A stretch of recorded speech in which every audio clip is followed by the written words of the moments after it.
Hari ini kita akan belajar kembali kebenaran firman Tuhan.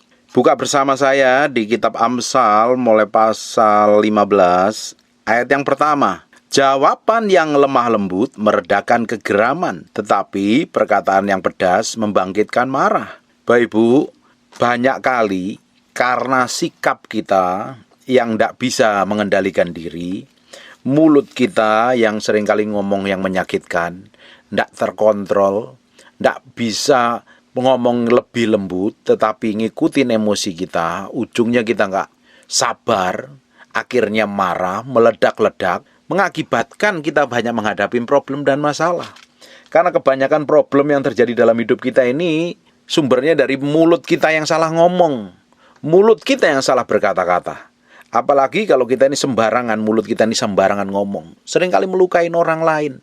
Kita ngomong dalam waktu 5 menit, sudah lupa dengan apa yang kita katakan, tapi perkataan kita seringkali melukai orang lain sampai seumur hidupnya kalau orang itu belum kenal Tuhan, belum bisa mengendalikan dirinya. Apalagi kalau kita ini sampai berkata-kata kasar dengan pasangan hidup kita, itu udah jadi trouble dan udah jadi masalah loh. Kita harus belajar bisa menguasai mulut kita ini dengan baik, karena kitab Amsal, jawaban yang lemah lembut meredakan kegeraman. Kalau ada orang marah, kalau ada orang histeris, kalau ada orang yang nggak bisa mengendalikan diri, tapi kita yang bisa mengendalikan diri, ngomong yang manis, akan kelar selesai semua masalahnya. Tapi ketika ada orang yang marah, meledak-ledak, nggak terkontrol, terus kita timpali dengan kata-kata yang menyakitkan, kata-kata yang menyerang balik, merendahkan apalagi, itu akan membuat pertengkaran terjadi. Tetapi perkataan yang pedas membangkitkan amarah. Coba kita mau lihat, perkataan kita ini seringkali pedas apa enggak sih? Nyakitin orang lain apa enggak? Kalau kamu ngomongnya pedas karena firman Tuhan, ngomong A dikatakan A, B dikatakan B. Tapi kalau kita ini bukan ngomong firman, tapi perkataan kita tuh pedasnya bukan main, nyelekit, nyakitin orang lain, merendahkan orang lain, saya membuat orang lain terluka, itu ada problem loh dengan mulut kita loh. Mulut kita harusnya ngomong yang baik, ngomong yang membangkitkan, ngomong yang membuat orang ngalami semangat, dipulihkan, diberikan penghiburan, bukan malah menyakitin atau melukai. Harusnya mulut kita ini jadi berkat bagi banyak orang, bukan menjadi batu sandungan bagi banyak orang. Banyak orang gak sadar mulutnya seringkali melukai orang lain. Kata-katanya suka merendahkan, kata-katanya terlalu menyakitkan karena mau memandang rendah orang lain. Kalau mulut kita ini seringkali ngomong yang buruk tentang orang lain, jelekin orang lain, berkata-kata busuk, berkata-kata buruk, ngomong kekurangan terus orang lain yang diomongin. Apalagi engkau suka ngomongin kekurangan pasangan hidupmu, kelemahannya kamu omong-omongin, bahkan orang tuanya dibawa-bawa, nenek moyangnya dibawa-bawa. Ada problem dengan hatimu. Hatimu pasti gak beres di hadapan Tuhan. Hati kita ini harus beres di hadapan Tuhan. Beres dari kepahitan, beres dari trauma, beres dari luka masa lalu, beres dari semua hal yang buruk yang menghantui kita di masa lalu. Sampai hari ini kita pegang-pegang terus. Ngapain semua hal buruk yang dilakukan orang lain terhadap kita, kita simpen, dan ujungnya kita menjadi orang yang suka menyakitin orang lain. Karena orang yang suka menyakitin orang lain, orang yang suka ngomongnya pedes, orang yang suka ngomongnya merendahkan orang lain, hatinya nggak benar. Hati kita ini meski benar terus, makanya hati ini harus selaras dengan firman. Bapak Ibu belajar firman seperti ini, mendengarkan firman seperti ini. Firman ini membersihkan hatimu dari semua kejahatan, semua sampah, semua kotoran dari masa lalu yang pernah melukai hati kita. Kita harus beres, kita harus merdeka. Kalau tidak, ini akan mempengaruhi masa depan kita. Semua luka masa lalu ini kita harus bereskan di hadapan Tuhan. Pernah disakitin pasanganmu, waktu kecil pernah dilecehkan, direndahkan, pernah dikata-katain, pernah dimaki-maki orang, merasa kamu direndahkan begitu rupa, dilukai yang sampai benar-benar hidupmu rasanya sakit bukan main. Itu harus dibereskan. Kalau itu masih disimpan terus, luka masa lalu, perlakuan buruk orang lain yang di masa lalu yang kita masih simpan terus bertahun-tahun, efeknya mulut kita jadi jahat, mulut kita jadi buruk perkataannya. Pikiran kita dipengaruhi oleh hati kita. Isi hati kita isinya apa? Kalau isi hati kita isinya kepahitan, luka batin, trauma, ketakutan, kecemasan, panik, stres, bingung, otomatis yang manifestasi dari mulutmu bukan sesuai dengan kebenaran firman Tuhan. Kalau mulut kita mau sesuai dengan kebenaran firman Tuhan, hatimu yang harus diberesin. Hati kita ini harus diisi firman terus, harus dipulihkan, harus dibebaskan, harus merdeka. Kalau hati kita terbelenggu, bagaimana mungkin mulut kita ngomong tentang kemerdekaan? Bagaimana kita mau ngomong tentang kekudusan, kesucian, tetapi yang di dalamnya busuk, jahat, penuh luka masa lalu, bagaimana bisa mengampuni? Ini harus beres dulu nih hati ini. Efeknya, dampaknya itu ke mulut. Mulut kita akan keluar. Karena apa yang keluar dari mulut kita itu berasalnya dari hati. Hatimu mencerminkan apa? Isinya apa? Isinya kebenaran firman Tuhan atau isinya luka? Kalau isinya luka, pasti perkataan mulutmu menyakitkan. Tidak heran kalau ribut dengan pasangan, nyakitin ngomongnya, ngelukai, merendahkan, memandang rendah, cari kelemahannya dikata-katain. Ada orang-orang tertentu yang sukanya ngejelekin orang lain, ngeluh terus ada. Dari pembantunya dikeluhin, sopirnya dikeluhin, suaminya dikeluhin, mertuanya, mantunya dikeluhin semua. Ngeluh isinya ada. Karena dalam hatinya isinya sampah. Orang yang di dalam hatinya isinya sampah, keluar dari mulutnya pun sampah. Orang-orang model kayak begini kalau ngomong nyakitin, melukai, dan gak akan pernah ngomong yang baik dari mulutnya. Apalagi hari ini kita lihat di media sosial itu, banyak orang ngomong, berani ngomong banget, ngomong busuk, berkelakuan busuk, bersikap busuk, kata-katanya selalu menyakitkan dan melukai orang lain. Kayak begitu nggak perlu dibaca, nggak perlu didengar bahkan. Jangan kita mau bergaul dengan orang yang suka model kayak begini nih, ngelukain nanti hati kita. Jauh lebih baik doain saja, jauhin, jangan bergaul dengan orang-orang yang mulutnya jahat ini. Dia akan melukain. Kalau ada orang itu datang kepada kita dan dia mau banyak ngomongin kelemahan orang lain, ngomongin kekurangannya orang lain, suatu hari dia bisa ngomongin kita di belakang kita loh. Kalau orang itu datang kepada kita dan membicarakan banyak kekurangan, kelemahan orang lain, bahkan memperbincangkan kekurangan pasangannya, suatu hari dia akan berbicara busuk di belakang kita. Dia akan bisa membicarakan kita. Karena orang-orang kayak begini ini hatinya belum benar di hadapan Tuhan. Kita harus memiliki hati yang bersih, yang benar di hadapan Tuhan. Mulut kita harus ngomong sesuai dengan kebenaran firman Tuhan.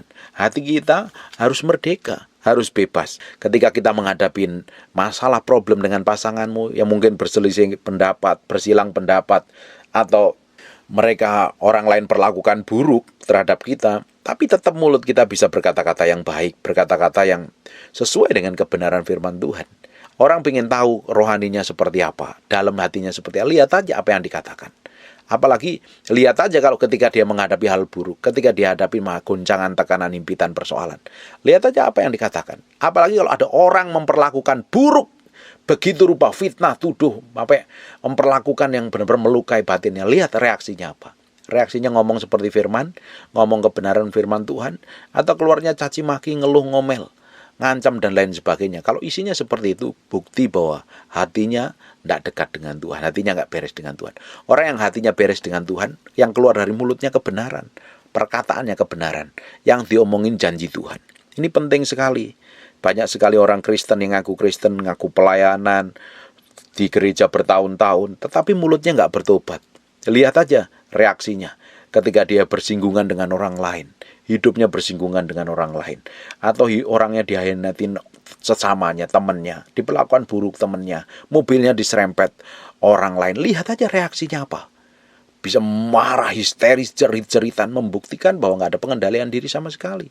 Ada orang Kristen yang bertahun-tahun ke gereja, tapi mulutnya tetap jahat. Hatimu belum beres di hadapan Tuhan kalau seperti itu.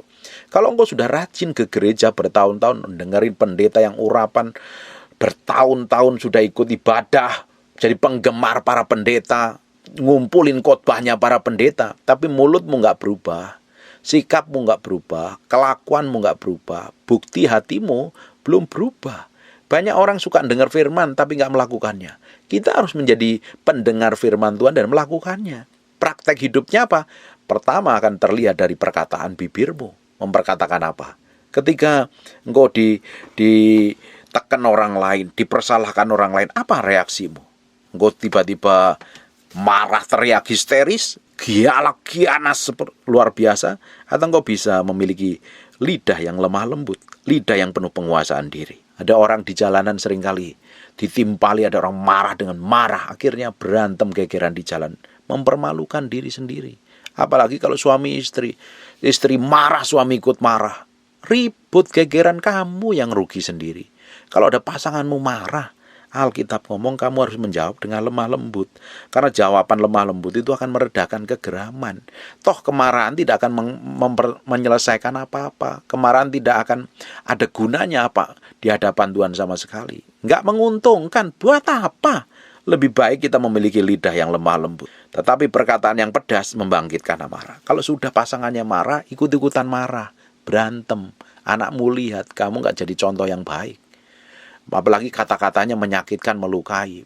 Bagaimana mungkin kata-katamu bisa menyakitin pasanganmu yang katanya kamu cintai dan kamu kasihi? Harusnya kita memperkatakan yang baik, yang sesuai dengan kebenaran firman Tuhan. Perhatikan nanti yang kedua. Lidah orang bijak mengeluarkan pengetahuan. Ternyata kalau orang itu bijak, penuh hikmat, penuh pengetahuan, hatinya benar di hadapan Tuhan, hidupnya benar di hadapan Tuhan, kalau yang keluar dari mulut itu pengetahuan. Kalau orang yang keluar dari mulutnya pengetahuan, Bapak Ibu, kalau dari mulut kita ini keluarnya pengetahuan, hikmat, pengertian, itu kita akan menjadi berkat bagi banyak orang. Hidup kita akan menyenangkan Tuhan. Lidah bijak mengeluarkan pengetahuan. Nah, bijak ini kan dibutuhkan hikmat. Orang bijak itu orang yang bisa mengendalikan diri. Orang yang bijak itu orang yang bisa menguasai diri. Orang yang bijak ini orang yang dipenuhi hikmat, pengertian, dan pengetahuan. Bukan orang yang gampang emosian, gampang marah, gampang meledak-ledak. Mulutnya hanya ngomongnya nyakitin orang lain. Tetapi kalau orang ini mulutnya bijak, keluar pengetahuan dan memberkatin banyak orang. Nah, orang akan diberkati melalui kehidupan kita. Selama ini orang lebih banyak diberkati oleh perkataan mulut kita, atau orang lebih banyak tersandung dengan perkataan kita. Coba kita koreksi masing-masing di dalam hati kita sepanjang hidup kita ini loh. Mulutmu sudah memberkatin banyak orang apa tidak? Mulutmu sudah memberkatin pasanganmu apa tidak? Memberkati anak-anakmu apa tidak? Memberkatin orang lain atau tidak? Atau mulutmu cerewet, sadis ngomongnya, nyakitin, ngelukain? Kalau mulut kita ini berkata-kata yang baik, yang benar, penuh dengan hikmat, pengertian, dan pengetahuan, mulut kita akan menjadi berkat bagi banyak orang. Tetapi mulut orang bebal mencurahkan kebodohan. Orang kan ketahuan dari apa yang dikatakannya, apa yang dibincangkannya. Lihat omongannya itu ada isinya apa tidak. Kalau orang itu bijaksana, orang itu bergaul dengan firman, isinya hikmat, kebijaksanaan. Orang-orang model ini ya akan dicari orang, dia bisa ngonselingin orang, dia bisa jadi mentor, dia bisa jadi pendidik, bisa jadi pengajar, ngajarin hal yang benar. Tetapi mulut orang bebal artinya orang bodoh, orang stupid, orang yang memiliki hikmat, pengertian, pengetahuan, mencurahkan kebodohan. Mulutnya kerjaannya ngomel, ngerutu, caci maki, ngeluh terus, nyakitin orang lain, ngelukain orang lain, ngelukain pasangan hidupmu. Berarti kalau mulut kita sering melukain pasangan hidup kita atau melukai orang lain, berarti kita dalam kategori orang yang tidak bijak, orang yang bebal, orang yang bodoh. Nah, kita harus perlu hikmat, pengertian, pengetahuan yang datangnya dari Tuhan. Kita perlu bergaul dengan Tuhan. Saya percaya orang yang hidupnya benar di hadapan Tuhan, yang berjalan sesuai dengan apa yang Tuhan mau, ngikutin kehendak Tuhan, berjalan terus, bergaul intim dengan Tuhan, pasti mulutnya berubah. Mulutnya pasti berubah, perkataan dari bibirnya itu berubah. Ini akan memberkatin banyak orang. Selama ini mungkin keluarnya caci maki. Kalau Bapak Ibu hari ini masih engkau suka caci maki kerjaanmu, suka berkata-kata kasar, keluar kebun binatang, keluar kata-kata yang merendahkan orang lain, hatimu perlu diberesin di hadapan Tuhan loh. Kamu belum dewasa secara rohani. Mulutmu isinya sampah. Bagaimana orang menjadi orang yang dipakai Tuhan kalau mulutnya isinya sampah? Bagaimana kita memiliki mulut yang penuh kuasa kalau mulutmu isinya merendahkan dan nyakitin orang lain? Harusnya keluar pujian, pengagungan, penyembahan yang keluar dari mulut kita. Yang keluar dari mulut kita harusnya firman, kita perkatakan firman. Yang keluar dari mulut kita harusnya janji Tuhan. Kalau selama ini yang keluar lebih banyak perkataan yang kotor, yang najis, tidak berkenan di hadapan Tuhan, jangan harap hidupmu penuh kuasa, otoritas, dan pengurapan dari Tuhan. Malah mulutmu bisa jadi penyambungnya lidah setan. Harusnya mulut kita, lidah kita menjadi penyambung lidah Allah. Harusnya menyampaikan kebenaran. Koreksi hatimu masing-masing. supaya semakin hari semakin kita diperbarui dengan kebenaran firman Tuhan.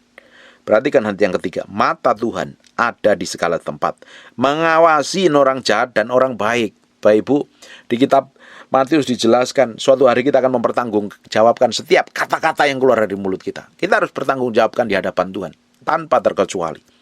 Jangan dikira kalau kita ini ngomong sembarangan, bersikap sembarangan, berkelakuan sembarangan, sekalipun orang gak lihat, istrimu, suamimu gak lihat, pendetamu gak lihat, gembalamu gak lihat, terus dipikir Tuhan gak lihat. Tuhan mengawasi. Tuhan mengawasi orang jahat, orang baik. Suatu hari akan menerima pertanggungjawaban setimpal dengan apa yang dikatakan, apa yang diperbuat, dan apa yang dilakukan. Hari ini kita harus tambah hari tambah menyerahkan hidup kita ini sepenuhnya di hadapan Tuhan. Semakin hari semakin kita berserah di hadapan Tuhan. Semakin hari semakin hidup kita menyenangkan hati Tuhan. Kita melakukan segala sesuatu hanya untuk Tuhan, untuk kemuliaan nama Tuhan. Perhatikan ayat yang 4. Lidah lembut adalah pohon kehidupan. Bayangkan, lidah lembut. Lidahmu banyak ngomong apa? Ketus. Kalau mulutmu selama ini ketus, galak, nggak pernah keluar pujian, nggak pernah keluar pengagungan, nggak pernah muji orang lain, apalagi nggak pernah nyembah Tuhan, memuji Tuhan, itu parah. Parah sekali. Kalau mulut kita keluarnya yang gerutu, ngomel, ngeluh, nggak pernah bersyukur dengan apapun yang terjadi, itu parah sekali. Hatimu itu jahat di hadapan Tuhan. Itu perlu bertobat. Kalau mulut kita hari ini nggak banyak muji Tuhan, nggak banyak nyembah Tuhan, nggak banyak bersyukur, nggak pernah mengatakan firman Tuhan, yang pasti mulutmu banyak mengatakan hal yang busuk dan jahat. Perlu bertobat hari ini. Ambil keputusan, belajar berubah memperkatakan firman Tuhan. Terus hidup dalam kebenaran. Belajar melihat dari sisi yang baik. Kalau kita ini bisa melihat sisi yang baik dari apapun yang kita alami, keluar dari mulut kita itu adalah pujian, syukur, penyembahan kepada Tuhan. Karena Tuhan kita tetap baik adanya kok. Sekalipun kondisi kita nggak baik, Tuhan tetap baik. Kalau kita ngelihat dari sisi itu, kita akan bersyukur dari mulut kita. Tapi kalau kita ini, hati kita, pikiran kita, itu pikir mata kita yang ngelihat dari sisi negatif terus, isinya ngeluh, ngomel. Dan kalau isinya ngeluh dan ngomel, kamu bukan menjadi berkat, memberkatin banyak orang. Kamu akan melukai banyak orang. Apalagi ngomongnya pedas, ketus, jahatnya bukan main. Galaknya bukan main. Itu perlu berubah. Kalau engkau jadi ikut Tuhan tetap galak, nggak manis, nggak nice, nggak lembut sama orang, mulutmu ketus, galaknya bukan main sama orang. Perlu berubah. Karena orang yang ikut Tuhan akan ngikutin karakternya Kristus. Kita ini jadi Kristen artinya ngikutin gaya hidup Yesus kok. Karakter, perbuatan, tindakan kita, ucapan kita harusnya dengan firman. Kalau tidak, kita akan melukai banyak orang. Lidah lembut adalah pohon kehidupan. Pohon kehidupan yang memberikan kehidupan bagi banyak orang, memberkatin banyak orang. Bukan malah menjadi batu sandukan, tetapi lidah curang melukai hati. Kalau melukai hati, berarti kita nggak jadi berkat. Sekarang berapa banyak kita sudah melukai pasangan kita dengan kata-kata kita. Coba tanya pasanganmu, tanya orang di dekatmu, tanya orang yang seringkali bersinggungan dengan hidupmu. Kalau selama ini sering melukai kata-katamu, berarti kau perlu bertobat hari ini. Ambil keputusan untuk merubah. Minta hikmat Tuhan, minta Roh Kudus ajarin bibir, lidahmu memperkatakan kebenaran. Coba tanya orang paling dekat dengan kamu.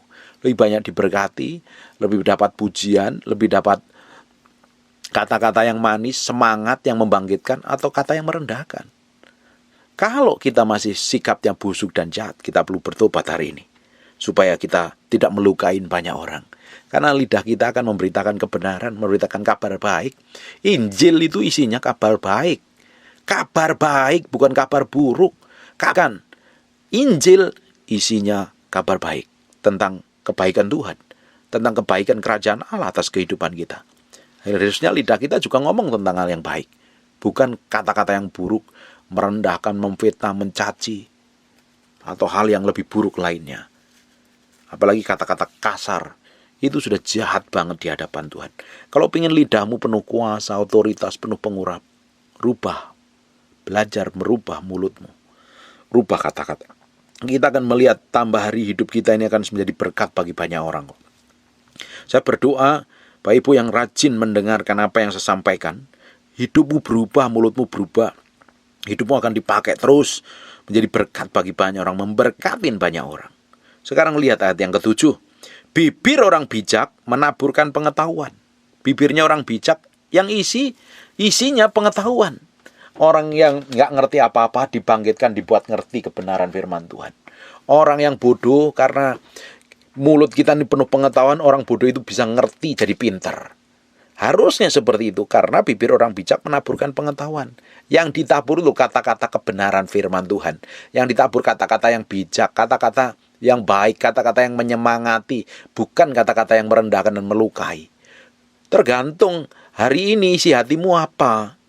Hatimu itu loh isinya apa. Kalau bibirmu selama ini menaburkan hal yang buruk, bertobat, berubah. Bibir orang bijak menaburkan pengetahuan. Yang ditabur pengetahuan, hikmat, pengertian, dan pengetahuan. Membuat orang berubah, membuat orang diberkati, membuat orang disemangati, membuat orang memiliki tujuan hidup, membuat orang ngerti kebenaran firman Tuhan, membuat orang bisa mengambil keputusan yang benar seperti apa yang Tuhan mau. Itu bibirnya orang bijak. Harusnya bibir kita setiap hari menjadi berkat bagi banyak orang. Membuat orang semakin hari semakin pintar. Karena kita menabur pengetahuan setiap hari. Mulut kita harus menaburkan pengetahuan. Dengerin baik-baik. Mulutmu harus menabur pengetahuan. Menabur pengetahuan. Pengetahuan yang baik. Pengetahuan penuh kebajikan. Penuh hikmat, penuh pengertian. Mulutmu hari ini, apalagi mulutnya orang Kristen, harus menaburkan kebenaran firman Tuhan. Jadi berkat bagi banyak orang. Kalau ada orang yang mulutnya suka nyinyir, suka cari kelemahan, kejelekan orang lain, nilai orang lain. Orang gak suka nilai orang lain, belum tentu dia pintar nilai dirinya sendiri loh. Kita harus pintar nilai diri kita sendiri. Kita harus pintar melihat kekurangan diri kita. Kemarin kita lihat blind spot di dalam diri kita. Kita itu banyak blind spot yang kita nggak tahu kok. Kita harus selidikin itu supaya kita ini tidak selalu melihat kekurangan dan kelemahan orang lain. Kita harus selidikin kelemahan kita supaya kita belajar berubah menjadi serupa segambar dengan Tuhan. Kita harus belajar bisa mengkoreksi kelemahan dan kekurangan hidup kita. Kalau kita bisa mengkoreksi kelemahan, kekurangan hidup kita akan semakin hari semakin diubahkan menjadi serupa kebenaran firman Tuhan, serupa Kristus. Hari ini, kalau kita ingin menjadi berkat bagi banyak orang dan nama Tuhan dipermuliakan atas kehidupan kita, belajar menabur hikmat, pengertian, dan pengetahuan. Perhatikan, tetapi hati orang bebal tidak jujur. Kelihatan kok orang yang bodoh, orang yang bebal, orang yang tidak hidup takut akan Tuhan itu mulutnya itu dolak-dalik, nggak bisa dipercaya. Padahal hari ini kalau kita bisa dipercaya, kita akan diberkatin Tuhan. Hanya orang yang jujur, orang yang bisa dipercaya. Alkitab ngomong kalau kita setia perkara kecil, kita akan ditambahkan perkara besar. Kalau kita dalam segala hal apapun nggak jujur, bagaimana mungkin kita bisa dipercayakan hal besar? Ya, kita mesti belajar koreksi sampai kedalaman batin kita sendiri di hadapan Tuhan. Harus dihadapin benar di hadapan Tuhan. Harus mulut kita berkatakan yang benar. Nanti Bapak Ibu pelajarin seluruh kitab Amsal. Bapak Ibu akan selidikin dengan yang berbicara tentang bibir, berbicara tentang mulut. Itu kasih garis tebal di bawahnya. Itu penting supaya mulut kita ini memperkatakan kebenaran firman Tuhan. Kita harus menjadi orang yang memiliki perkataan yang membangkitkan penuh hikmat dan kebijaksanaan. Sekarang perhatikan ayat yang ke-14. Hati orang berpengertian mencari pengetahuan. Kalau Bapak Ibu hari ini memiliki kerinduan, rasa haus dan lapar akan Tuhan, hidupmu akan dipuaskan terus. Hati yang orang berpengertian mencari pengetahuan, tetapi mulut orang bebal sibuk dengan kebodohan. Mulutnya orang bebal, orang bodoh sibuk dengan kebodohan. Menjelekin orang lain, gosip, kata-kata busuk, sibuk dengan masalah orang lain yang bukan menjadi bagian kita. Buat apa? Karena nggak semua masalah kita harus ikut campur kok. Kalau bukan jadi bagianmu, jangan ikut campur, jangan ikut nyinyir. Hanya mengotorin hati nuranimu saja. Mulut kita dipakai untuk memberkatin orang, bukan untuk nyinyirin orang lain. Jelekin orang lain, gak ada gunanya sama sekali. Buat apa kita menjadi orang yang kerjaannya ngomongin kejelekan orang lain? Kita harus jadi orang yang memperkatakan kebenaran kok. Harus jadi berkat bagi banyak orang. Kita harus ngerti kebenaran firman Tuhan, sehingga mulut kita berkata kebenaran. Bahkan di Amsal 31 ayat yang ke-26, ini mulutnya istri ini. Mulutnya istri para perempuan ini bukan cerewet dan bawel. Memang ada perempuan di kitab Amsal bawel dan cerewet dan lihat mulutnya luar biasa. Tapi di Amsal 31 ini wanita ini powerful sekali. Ini wanita ini, istri ini, kalau ia membuka mulutnya dengan hikmat, pengajarannya lemah lembut ada di lidahnya, harusnya kan seperti ini. Bukan ngomongin kejelekan, kekurangan, kelemahan orang lain. Tapi kalau kita ini membuka mulut kita ini, yang keluar hikmat, pengajaran, lemah lembut, membangkitkan orang lain. Ini penting, supaya kita ini gak terjebak terus dengan kelemahan orang, kekurangan orang. Gak ada kelar-kelarnya. Mulut kita yang harus berubah. Mulut kita harus berubah. Di Matius pasal yang kelima, ayat yang kelima, berbahagialah orang yang lemah lembut, karena mereka akan memiliki bumi. Bukan pemarah loh, tetapi memiliki hati yang lemah lembut. Orang lemah lembut itu perlu penuh pengendalian diri. Beda dengan pemarah, meledak-ledak, mulutnya sering berkata-kata busuk, sering caci maki, keluar umpatan dan kata-kata yang buruk, yang tidak berkenan di hadapan Tuhan. Tapi orang yang lemah lembut akan memiliki bumi. Kenapa bisa memiliki bumi? Kemanapun jadi berkat bagi banyak orang. Kemanapun memberkatin banyak orang. Orang akan diberkati. Kemanapun orang akan menerima kita dengan baik. Karena mulut kita penuh hikmat, pengertian dan pengetahuan.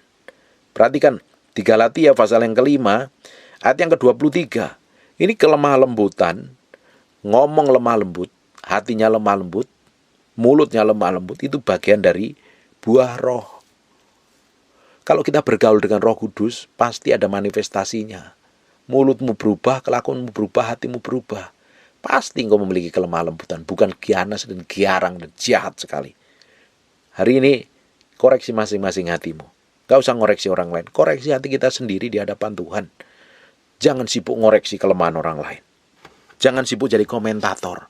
Komentarin sikap perbuatanmu sendiri, kelakuanmu sendiri di hadapan Tuhan. Sudah berkenan atau tidak? Atau malah sebaliknya. Bapak Ibu, kadang kita ini selalu diperhadapkan atau dipertemukan dengan orang-orang yang bikin pelanggaran, bikin kesalahan. Dan respon mulut kita pun juga harus benar. Respon hati kita pun juga benar. Kalau kita ini dipertemukan atau diperhadapkan dengan orang-orang yang bikin pelanggaran, termasuk pasangan hidupmu, anakmu, keluargamu, pendetamu, atau siapapun lah orangnya. Kalau kita dipertemukan dan diperhadapkan dengan orang-orang model seperti itu, kita harus memiliki sikap hati yang benar di hadapan Tuhan. Sekarang buka di Galatia 6 ayat pertama. Saudara-saudara, kalaupun seorang kedapatan melakukan pelanggaran, maka kamu yang rohani, kita yang ngerohani artinya ngerti kebenaran firman Tuhan, yang hari ini ngerti firman, harus bersikap benar, ngerti kebenaran, kita harus bersikap seperti firman Tuhan.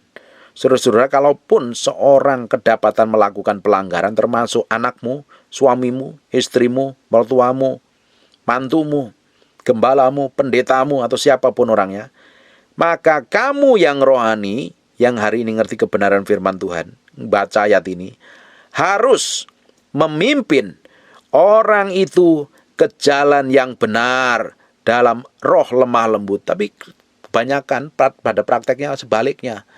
Kalau ada pasangan kita bikin kesalahan, kita ngomongin dengan nada tinggi. Bukan lemah lembut. Salah. Responmu salah. Kalau ada orang bikin kesalahan di jalan atau apalah apapun juga, kita tiba-tiba marah meledak-ledak. Salah respon kita. Nggak sesuai dengan kebenaran firman Tuhan. Justru kalau ada orang bikin pelanggaran, kita yang rohani harus memimpin ke jalan ke jalan yang benar, dalam roh lemah lembut. Kenapa dalam roh lemah lembut? Bukan dalam hal marah. Kalau kamu marah, kamu sudah jatuh dalam pencobaan. Kalau kamu sudah marah, iblis sudah berada di balik pintu ngintip kamu untuk terkam kamu. Kita harus memiliki roh yang lemah lembut, penuh pengendalian diri, penuh penguasaan diri. Gak harus teriak dengan nada tinggi. Sambil menjaga dirimu sendiri supaya kamu kamu juga jangan kena pencobaan. Kalau kita sudah marah, sudah histeris dengan nada tinggi, kita sudah jatuh dalam pencobaan. Apalagi ada orang-orang tertentu dengan suara nada tinggi seringkali. Terus bela diri dengan, memang aku dari sononya seperti ini. Kalau kamu sudah ngomong begitu, artinya kamu ngeraskan hati gak mau berubah. Kita harus berubah. Memang aku sudah dari sana seperti itu. Nggak ada. Kita nggak ngikutin dari sononya. Kita ngikutin dari kerajaan Allah. Dari kerajaan Allah harus ngomong dengan baik, dengan lemah lembut, jadi berkat kok. Saya ini sudah praktekkan dengan istri saya. Kalau kita ini silang pendapat atau apa, kadang nada tinggi, langsung saya samperin, coba diulangin kata-katanya dengan kata yang lebih lemah lembut. Ini masih nadanya tinggi, ulang lagi, praktekin. Karena kita seringkali praktek, akhirnya kita belajar ngomong dengan manis, bukan dengan nada tinggi. Sekalipun itu nggak enak, respon kita harus benar, supaya kita nggak jatuh dalam pencobaan. Akhirnya apa? Iblis yang ngambil keuntungan. Iblis itu pintar caranya untuk jerat kita, untuk menyesatkan kita. Kita yang harus lebih pintar dari iblis. Kita harus memiliki hikmat, pengertian, dan pengetahuan. Hidup kita harus berjalan dalam ketepatan ilahi, sehingga nama Tuhan dipermuliakan melalui kehidupan kita. Amin. Sekarang buka coba di Efesus pasal yang keempat ayat yang kedua. Hendaklah kamu selalu rendah hati, lemah lembut, dan sabar. Ini by proses ini. Ini nggak ada orang dengerin khotbah ini langsung bisa lemah lembut. Nggak ada. Ini kita harus diperhadapkan. Kalau Bapak Ibu ingin lemah lembut, nanti engkau akan diperhadapkan dengan suamimu yang galak, atau istrimu yang cerewet, atau karyaanmu yang menyebalkan. Belajar, coba.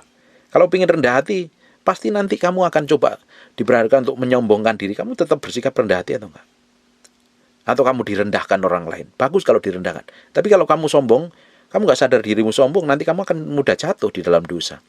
Hendaklah kamu selalu rendah hati, lemah lembut, sabar. Untuk sabar ngapain? Kita diperhadapkan dengan orang yang menyebalkan. Reaksi kita akan membuktikan kita ini orang sabar sebenarnya atau tidak. Ini kan praktek hidup hari-hari. Tunjukkanlah kasihmu dan saling membantu. Hendaklah kamu selalu rendah hati, lemah lembut dan sabar. Kenapa kok kita disuruh selalu seperti ini? Kalau enggak, nanti kita jatuh ke dalam pencobaan. Kita enggak ada pengendalian diri. Mulut kita berkata jahat, sikap kita berkelakuan buruk, ujungnya enggak jadi berkat. Setan yang ambil keuntungan di dalamnya. Justru kita harus berubah. Ini kan praktek hidup praktikal sekali. Hidup kita semakin hari semakin menjadi orang yang memberkatin banyak orang. Kita bukan menjadi orang yang gianas, galak, ketus, benernya sendiri, pinternya sendiri, maha benar, sehingga orang lain salah semua, dan kita berhak menghakimi, menuduh, memperlakukan buruk, berkata-kata buruk. Justru kita harus bersikap lemah lembut terhadap semua orang. Di Titus 3 ayat yang kedua, janganlah mereka memfitnah, janganlah mereka bertengkar, hendaklah mereka selalu ramah dan bersikap lemah lembut terhadap semua orang. Terhadap semua orang, termasuk orang yang menjengkelkan. Kita tuh bisa ngomong baik dengan orang yang baik sama kita. Mudah, orang dunia bisa lakukan. Kita bisa berkata-kata lemah lembut kepada orang yang manis ngomongnya, sopan dengan kita. Bisa. Kita bisa sangat sopan dengan orang-orang yang baik sama kita. Bisa. Tapi bagaimana kalau kita diperhadapkan dengan orang-orang yang menyebalkan? Orang yang tinggi hati, orang yang sombong, orang yang belagu, orang yang kasar, orang yang sukanya berantem. Apa kita bisa bersikap manis, bersikap lemah lembut, bersikap ramah? Atau benar kita bisa melakukan kebenaran sesuai dengan apa yang Tuhan inginkan? Bukti kekristenan kita itu melakukan sesuatu yang berbeda dengan orang dunia loh. Orang dunia gigi ganti gigi, mata ganti mata. Kita memberkati, mendoakan orang yang melukai dan menyakiti dan menyebalkan hidup kita. Memberkati musuh kita. Kita berlaku, bersikap, bertindak seperti kerajaan Allah. Baru kita berbeda. Tapi kalau sikap kita dan perbuatan kita, tindakan kita nggak berbeda dengan orang, jauh beda dengan orang dunia, bagaimana mungkin mempercayakan kemuliaan Tuhan? Malah nggak jadi berkat, malah jadi batu sandungan. Amin. Saya berdoa Bapak Ibu, apa yang saya sampaikan ini benar-benar merubah hidupmu. Ambil keputusan hidup yang benar, semakin banyak koreksi hatimu sendiri daripada ngoreksi orang lain. Koreksi hatimu dan kita bersama-sama berubah menjadi serupa segambar dengan Tuhan. Dan Tuhan akan tambahkan otoritas kuasa yang begitu power dalam mulut kita. Begitu powerful dalam mulut kita. Perkataan kita memberkatin banyak orang, menjamah banyak orang, memuridkan banyak orang, melepaskan banyak orang, mengubahkan banyak orang. Dan nama Tuhan dipermuliakan. Amin. Tutup matamu, tutup Alkitabmu, kita berdoa. Bapak, terima kasih buat anugerah-Mu, buat kasih setiamu. Kami kembalikan semuanya untuk kemuliaan nama-Mu, Raja di atas segala raja. Kami materaikan firman-Mu dengan darah anak domba Allah, terpatri, terpahat dalam loh batin kami firman ini praktek kehidupan. Terima kasih ya Tuhan. Semuanya untuk kemuliaan bagi nama-Mu saja. Yang hamba-Mu berdoa, setiap orang yang mendengar firman yang hamba-Mu sampaikan diberkatin Tuhan, pekerjaan usahanya, hidupnya di bawah semakin berubah menjadi serupa segambar berkenan di hadapan Tuhan. Hamba-Mu berdoa untuk orang yang sedang sakit dan mengalami kelemahan tubuh, dalam nama Yesus, dalam nama Yesus, dalam nama Yesus. Tuhan, Engkau campur tangan, bikin breakthrough dan terobosan, bikin breakthrough. Boleh bilur isu dari jadilah Engkau sembuh, jadilah Engkau tahir. Dalam nama Yesus terjadi seperti aku doakan dan katakan. Terima kasih Tuhan, bagimu pujian, pengagungan, Raja kami yang maha mulia. Dalam nama Yesus kami berdoa mengucap syukur, haleluya, amin, and God bless you.